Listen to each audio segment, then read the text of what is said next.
Hello, Market Club members everywhere, and welcome to a new full week of trading in October. We've got some really interesting stocks going on right now. The first one we're looking at is Amazon, and which is up today. It had a very strong day on Friday. It's been up for the last 4 days. It is over the 50 line, which is a good sign, plus the big trigger point for us. I want to share this with you because here's our trade triangles. The big trigger point for us is going to be this number right here. I'll put it on the screen so you can see it.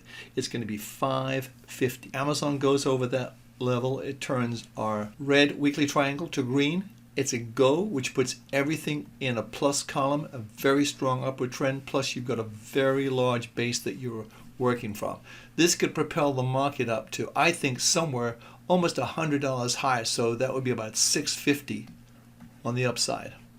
So let's watch that very, very carefully. So be ready to pull the trigger point. We are over the 50 line, and it's looking very, very good. But watch that level. We're $9 away from it now, so let's see how that plays out for the day. Okay, and next stock is Netflix, and this has already given us a buy signal today. Yes, at 107.50.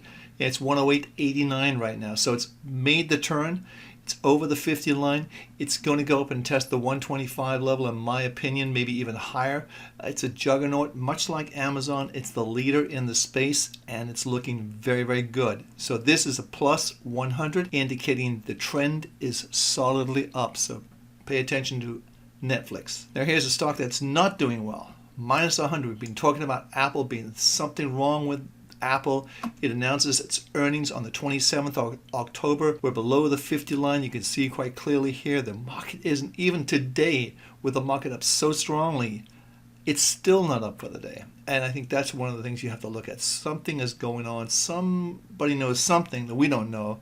But generally speaking, all the trade triangles are red, indicating a strong downward trend. I think we're going to see this market test the 85 level and take out these levels right here. This is the previous low is right around 92, 94. So let's see how that plays out. But generally speaking, I would not want to be in Apple at the moment. Looking at the Dow, you can see we've seen some sort of a pullback here. The key level to look at on the Dow, the weekly turnaround. I'll write this down so you know exactly what I mean. It is going to be 16,993. Okay, we're currently trading at 16,660, so we're about 300 points away. And I'm going to make that clear. It's a 9, not a 4, 93. So we're about 330 points away. Let's see how that plays out. But generally speaking, we expect the market to run into resistance somewhere around these levels. It's gone a little further than we thought. The 1656.8 is a 61% retracement from these levels here. So I think it's just a little bit above that.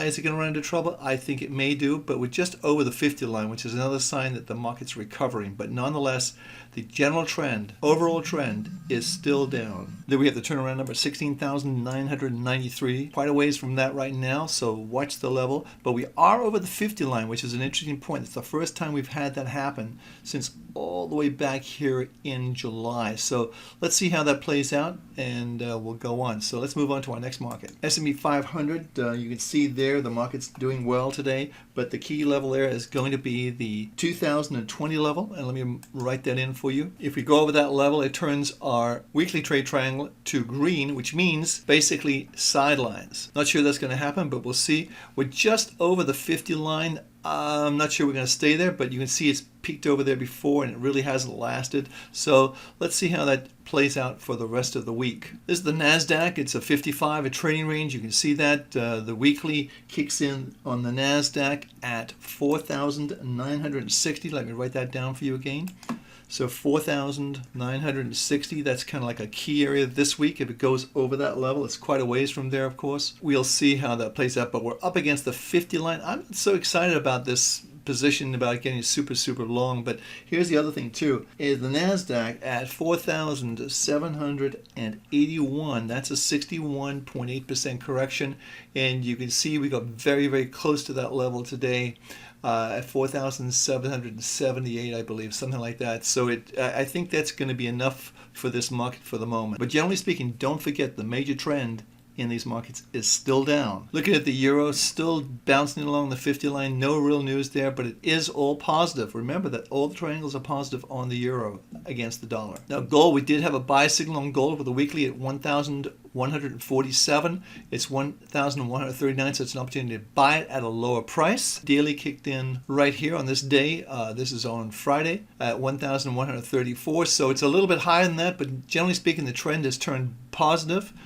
As you know, we've been more friendly to this market than negative, and we are over the 50 line, so let's watch that very, very carefully. Last market for the day, crude oil. Crude oil is over the 50 line, still all negative on the trade triangles, but let's see how that plays out. We may be seeing some changes in that. Certainly move over the $48 level, which can happen very quickly, as you know, in crude oil, would change the dynamics of this market quite dramatically. Hey, I'm Adam Hewison.